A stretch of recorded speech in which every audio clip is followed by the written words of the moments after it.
आई गईले कार्तिक महीनवा, नगर में होई गए शोर।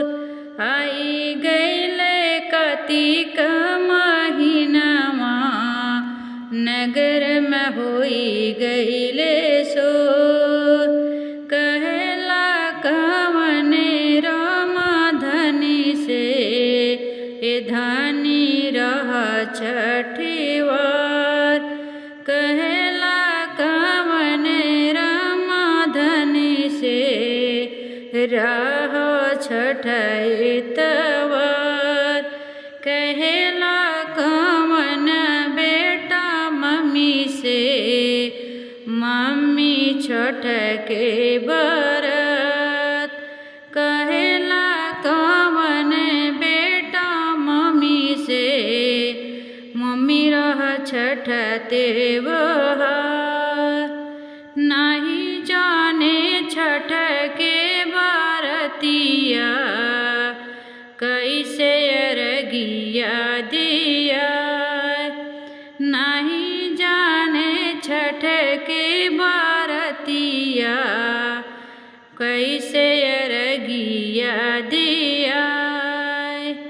आई गईले कार्तिक महीनवा, नगर में होई गईले शोर। आई गईले कार्तिक महीनवा, नगर में होई गईले शोर।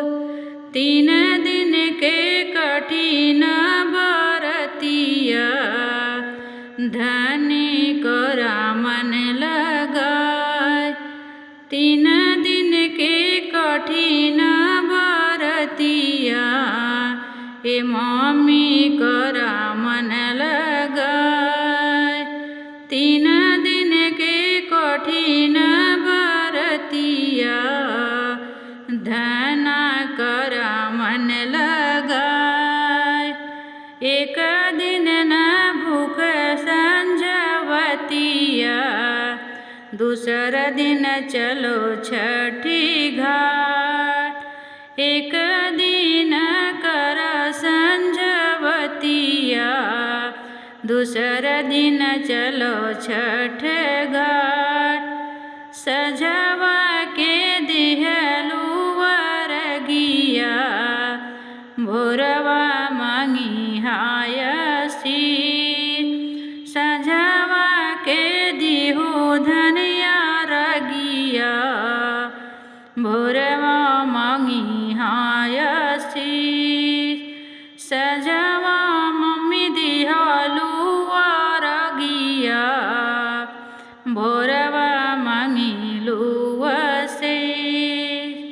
5 पुत्र 1 धियवा, धियवा मांगी हाँ जरूर। 5 पुत्र 1 धियवा, ए धियवा मांगी हाँ जरूर। का होई है 5 पुतवा, का होई है 5 पतो। का होई है 5 पुतवा, का होई है 5 पतो। का होई है 1 धियवा, धियवा मांगी हाँ जरूर। का होई है 1 धियवा, धियवा मांगी हाँ जरूर। सभवा के शोभा 5 पुतवा, पतोहिया रसोइया के सिंगार। सभवा के शोभा 5 पुतवा, पतोहिया रसोइया के सिंगार। घर कई लक्ष्मी है धियवा, दमदा दुआरा सिंगार। घर कई लक्ष्मी है धियवा, इधम दुअर के सिंगार।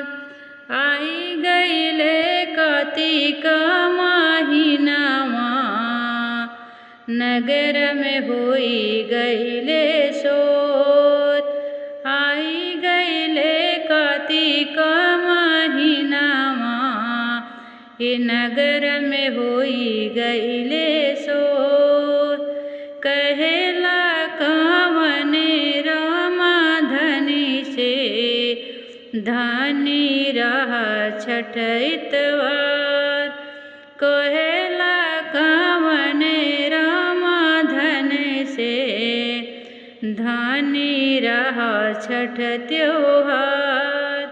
कहेला कवने रामा धन से, धनी रहा छठ त्योहार।